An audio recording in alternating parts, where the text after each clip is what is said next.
Hello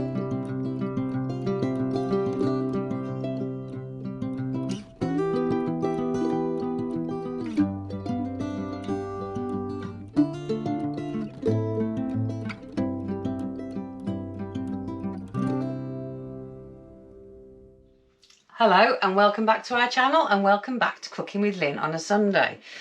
Right, today I'm doing something I've never cooked before, and my daughter has been banging on about this garlic chili chicken. So much so she has measured out some of the spices for me, because some of these spices, if you want to do this recipe, and she says it's amazing, you're going to probably have to buy online. So to start with, I have got a kilo of chicken.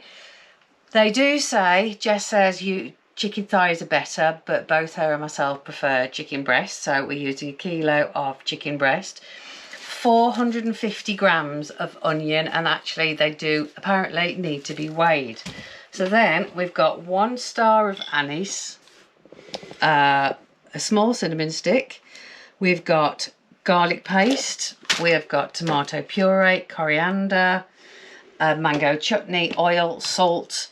And in here are the spices. So I'm going to have to read these out because she's measured them out for me. But I've actually placed the order today to buy these. So you've got 2 tablespoons of curry powder, 2 teaspoons of garam masala, 1 teaspoon of tumeric, half a teaspoon of tandoori masala powder. That's one I haven't got.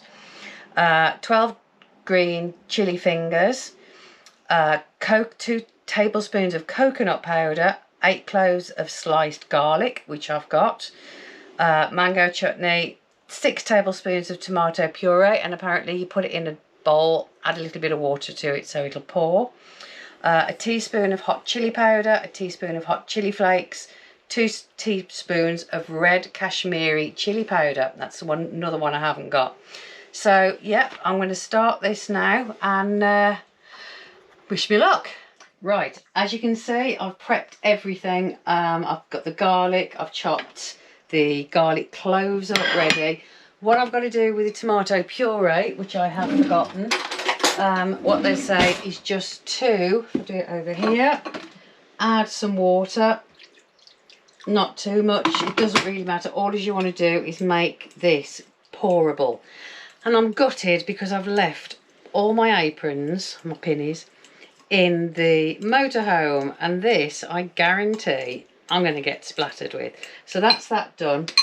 I've weighed out the onions. I'm going to boil these now for 10 minutes, and then I'll be back in a sec. Right, these onions have been boiling for 10 minutes. So what I need to do is drain off and keep 500 ml, which is that, of the water. Right, so I've saved 500 millilitres of the onion water. That'll be used for the gravy later.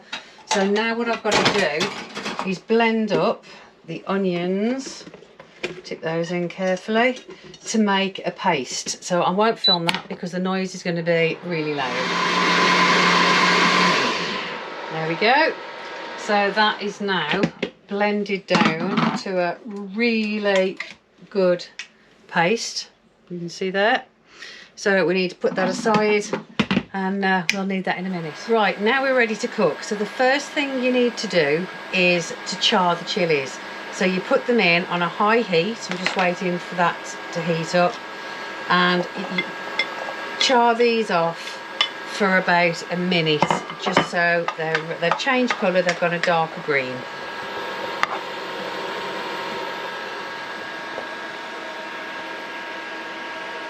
There you go. So these have charred off. So I'm going to take these out for now. Now what you want to do is take a damp cloth, wipe that out because you don't want it going black. The next stage is to roast the garlic. So put a couple of tablespoons in, I'd say, of the oil, and get your chopped garlic, which I've got here. Now you don't want these to burn, You want them to go slightly toasted.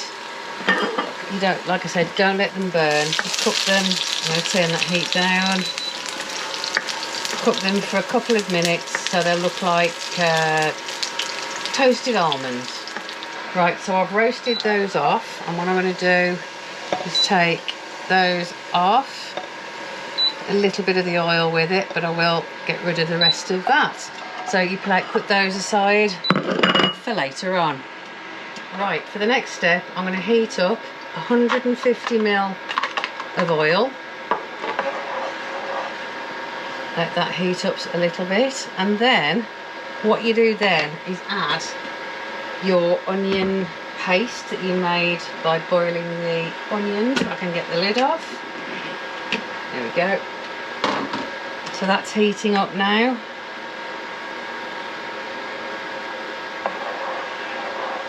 The way I test to see if the oil is hot enough, I drop a bit of the onion in, and as you can see, it's sizzling.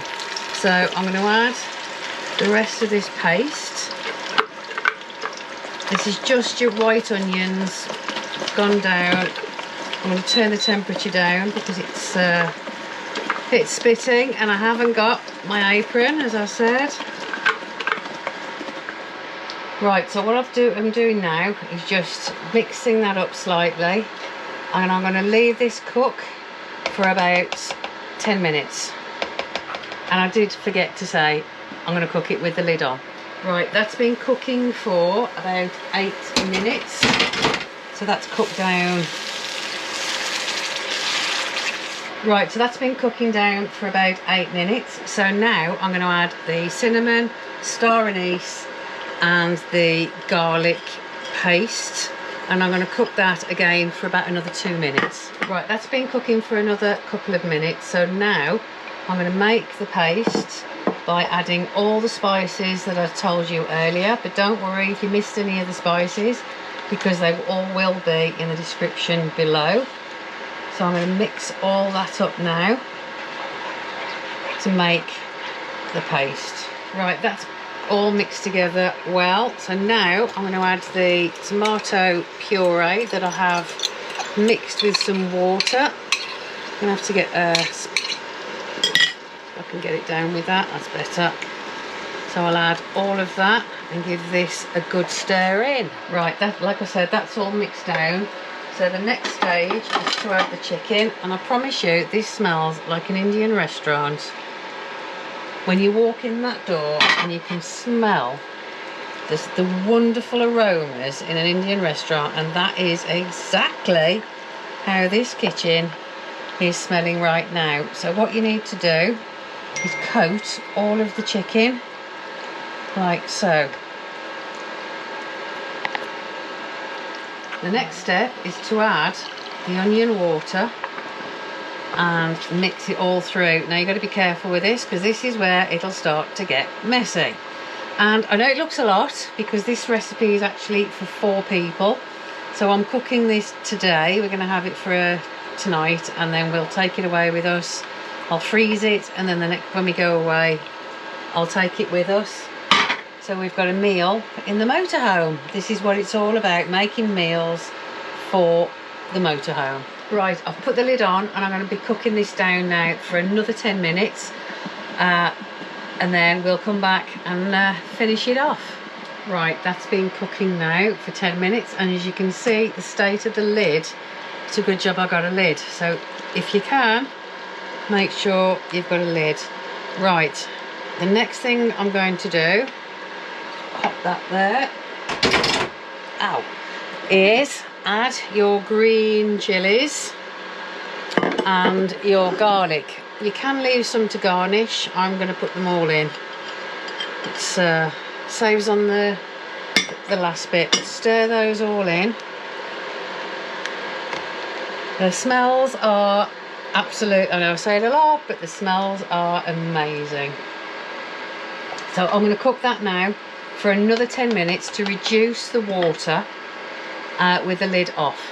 So I'll see you again in a second. Right, the final thing to put in, oops, is, and my spoon isn't going to fit, there you go. So there's about a heaped well, a tablespoon of mango chutney. Just pop that in and pick that up and stir it through, and then that is more or less ready. So I'm going to grab the cameraman and plate him some up and let him try this. I wish you would grab me.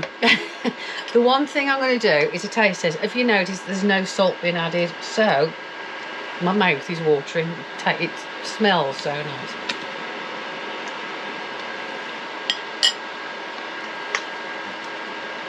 I am going to put in probably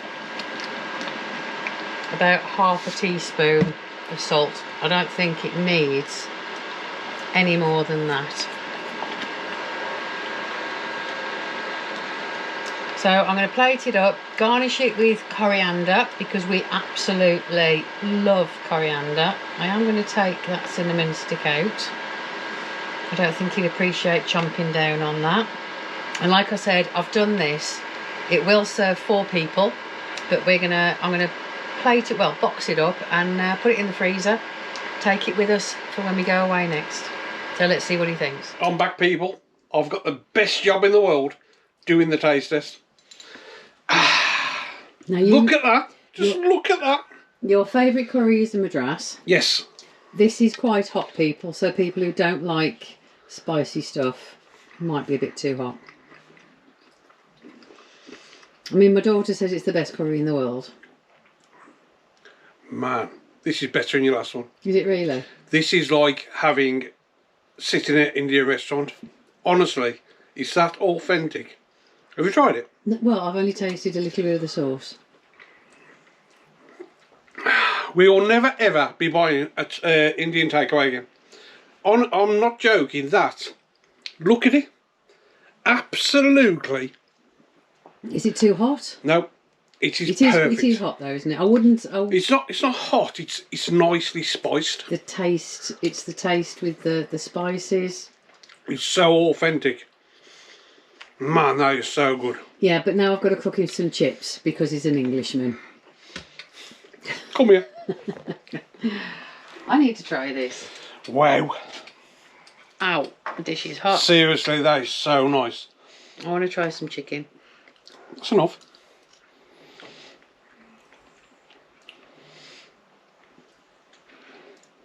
That is the most, and I know I said it before on my last curry, but this.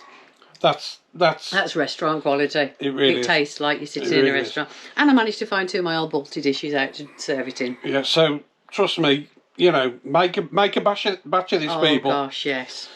Freeze it, take it away, have a few drinks in your motorhome when you're away. Get one of those out. Perfect. Beautiful food. Oh. Alright, that's enough, don't eat it up. I don't think I'll be eating a green chilli though. No, so well done, that is amazing. Yeah, and thanks to my daughter for sending me this recipe over. Yeah, thanks for that, Jess, because honestly, it's bang on. It's beautiful. Right, I'm going to put the air fryer on. Get some chips on. Get some chips Or you done. can have it with rice if you want to. I'm going to do my rice one of the days. Yes, that's nice. Yeah, it's pretty basic, but it's really good. Yeah. So, yeah. So on that note, people. I'm eating. She's eating all my tea. Yeah, so stay safe for the caravanners, motorhomes, tenters, drifters, skies, all new. We still love you. We do. Thank you so much for watching, people. We will see you on the next one. In a bit.